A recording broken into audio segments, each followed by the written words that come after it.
नमन New York अपने business meeting के लिए गया था और अब वहां का सारा काम खत्म करके आज इंडिया लौटा था। नमन मुंबई एयरपोर्ट पर अपने ड्राइवर का इंतजार कर रहा था, क्योंकि उसके ड्राइवर ने बोला था कि वो एयरपोर्ट पिक करने के लिए आने वाला है। काफी टाइम हो गया था लेकिन वो नहीं आया और न ही उसका कॉल लग रहा था। कुछ देर बाद नमन का फोन भी स्विच ऑफ हो गया क्योंकि चार्ज नहीं था। इंतजार करते करते बहुत टाइम हो गया था तो नमन ने सोचा कि वो टैक्सी से ही चला जाए। फिर वो अपना सारा सामान लेकर एयरपोर्ट से बाहर निकला और टैक्सी की राह देख रहा था कि कोई आए। तभी एक टैक्सी आते देख नमन उसे हाथ दिखाकर रोका और जैसे ही बैठने गया तो एक लड़की दूसरे साइड से टैक्सी में बैठ गई। नमन ने कहा कि ये टैक्सी उसने रोकी है, तो वो बोली तो क्या हुआ, बैठी तो मैं पहले ना, आप दूसरी टैक्सी ले लो। नमन फिर उससे कहा कि आपको किस तरफ जाना है। उसने कहा मैं कहीं भी जाऊं, आपको उससे क्या मतलब। उसका ये सब सुन के नमन को थोड़ा गुस्सा आने लगा। एक तो मैं कब से इंतजार कर रहा हूँ, ड्राइवर नहीं आया मेरा, और ये इधर मुझसे बहस कर रही है। फिर नमन भी टैक्सी में बैठ गया और बोला भैया चलो। वो लड़की ज्यादा कुछ नहीं बोली और आगे चलकर उसका घर आ गया तो वो नमन से पहले ही उतर गई और नमन आगे निकल गया टैक्सी में। फिर जब नमन को प्यास लगा तो वो पानी पीने के लिए पीछे वाले सीट से पानी की बोतल लेने गया तो देखा उधर एक छोटा सा हैंड पर्स था जिसमें एक पैन कार्ड, आधार कार्ड और एक छोटी सी डायरी थी। वो पर्स उसी लड़की का था। नमन ने ड्राइवर को बोला कि देखो ये उस लड़की का पर्स इधर छूट गया है, तुम इससे पुलिस स्टेशन में जाके जमा कर देना। फिर वो ड्राइवर बोलने लगा कि नहीं साहब, मैं नहीं पढ़ना चाहता ये पुलिस के चक्कर में। वो 10 सवाल पूछते हैं, बार बार पुलिस स्टेशन बुलाते हैं। मैं ठहरा एक ड्राइवर, दिन भर गाड़ी चला के कुछ पैसे कमाता हूँ। अगर पुलिस स्टेशन के ही चक्कर काटते रह गया तो खाऊंगा क्या। साहब ये काम आप ही कर दो, आप पुलिस स्टेशन जाके जमा कर देना। फिर नमन ने सोचा ठीक है, मैं एक जिम्मेदार नागरिक होने के कारण ये तो कर ही सकता हूँ। और फिर नमन का घर आ गया। नमन ड्राइवर को उसका भाड़ा देकर उतर गया। नमन के घर में नमन के अलावा उसके मम्मी पापा रहते हैं। नमन उनसे मिला, उनका हाल चाल लिया और पूछा कि ड्राइवर आया क्यों नहीं एयरपोर्ट पर मुझे लेने। तो माँ ने बताया कि रास्ते में गाड़ी खराब हो गई तो उसने तुम्हें कॉल किया, लेकिन तुम्हारा फ़ोन ऑफ था तो उसने घर पर कॉल करके बताया कि वो गाड़ी ठीक करवाने के लिए जा रहा है। नमन ने कहा ठीक है और अपने कमरे में चला गया आराम करने। जब नमन शाम को सोकर उठा तो अपना कमरा ठीक करने में जुट गया जो कि बहुत बिखरा हुआ था। तभी नमन को वो उस लड़की का पर्स दिखा जो उससे गाड़ी में मिला था। नमन ने उसे खोला तो उसमें डायरी था, उसे निकाल के देखा। उसमें कुछ फ़ोन नंबर लिखे हुए थे। उसमें एक नाम था नीतू। नमन ने उस नंबर पर कॉल किया और उससे बोला कि मुझे एक पर्स मिला गाड़ी में जिसमें ये डायरी है, उसमें तुम्हारा नाम है और एक पैन कार्ड और आधार कार्ड भी है।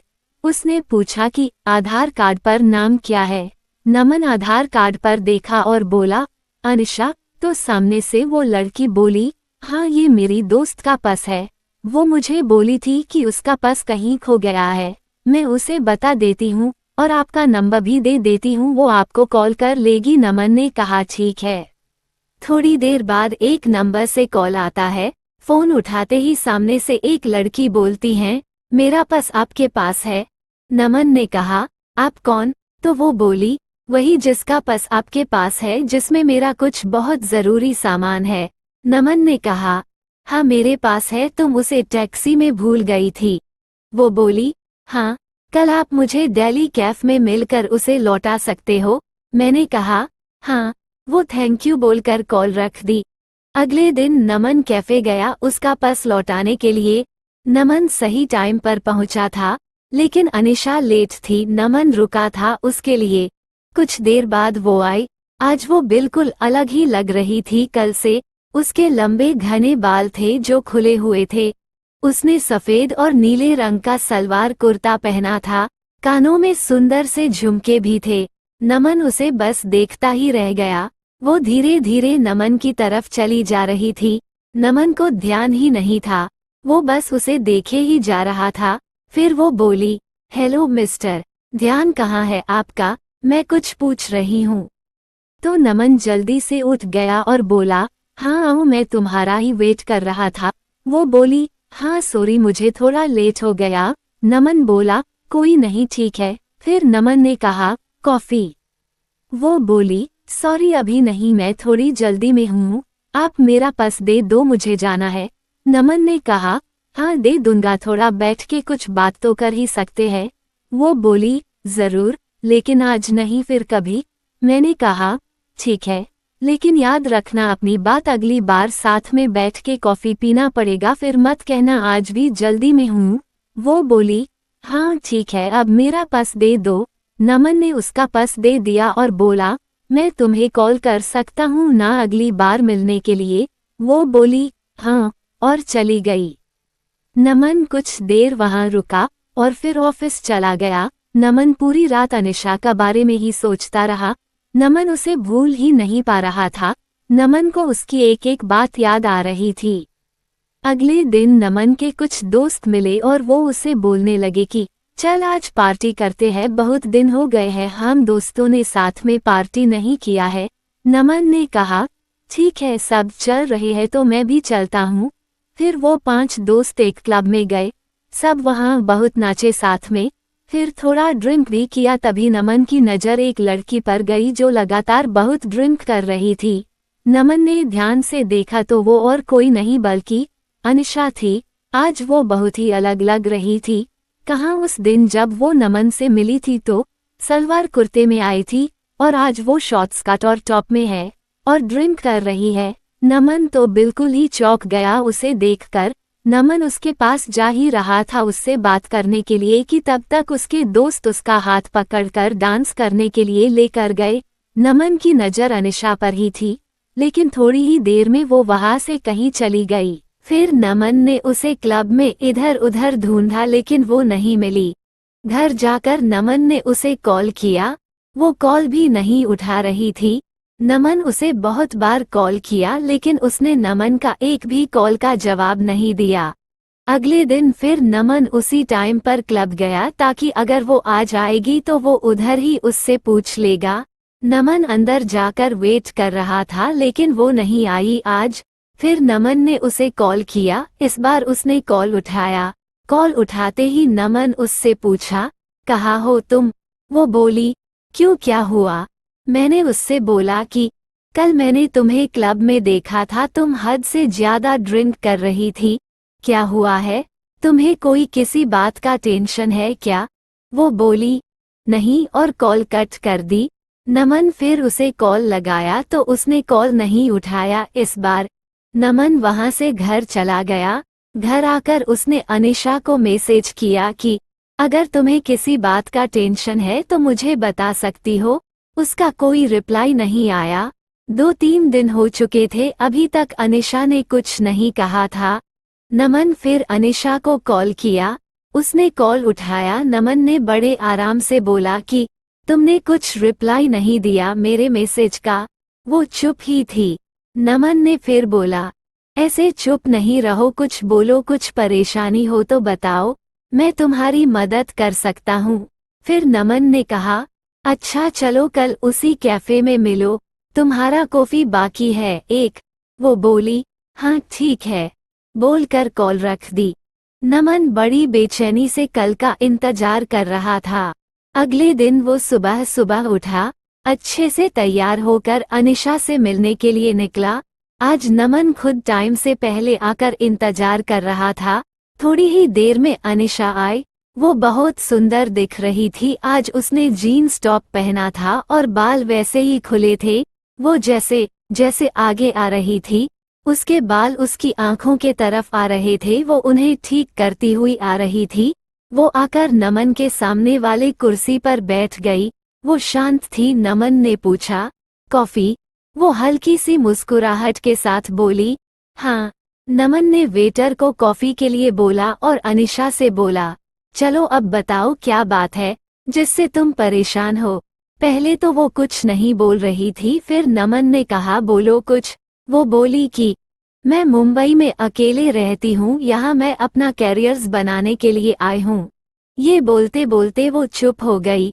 मैंने कहा, हाँ आगे बोलो, इसमें क्या हुआ? ये तो अच्छी बात है, तुम अपने करियर पे इतना ध्यान दे रही हो। फिर वो बोली, लेकिन अब नहीं हो पा रहा है, मेरा काम में बिल्कुल ध्यान नहीं रहता, मुझे अपने बॉस से बहुत बार अब डांट सुननी पड़ती है और उसने तो ये तक कह दिया है कि अगर ऐसा ही चलता रहा तो वो मुझे नौकरी से निकाल देगा।